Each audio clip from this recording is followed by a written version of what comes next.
पडळकर साहेब काय झालं सर? अरे नाही मला काय माहिती नाही काय झालं एकंदरीत नाही, आम्ही थांबलो इथं गेटवर. हा काय झालं होतं काय माहित नाही. तरी पण काय झालं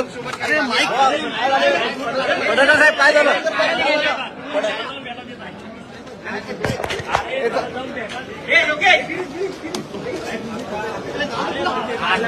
चल चल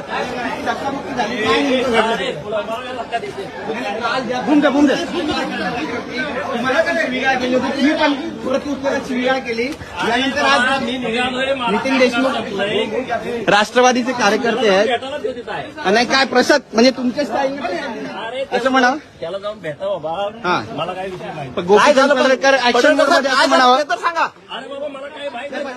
गोपीचंद पडळकर साहेब तुम्ही ऍक्शन मोड मध्ये असं म्हणावं. तिथं आहे, त्याला भेटा की जाऊन बघा तिथं काय झालं. काय झालं काय नेमकं पण चल मारामारी झाली असं बोललं.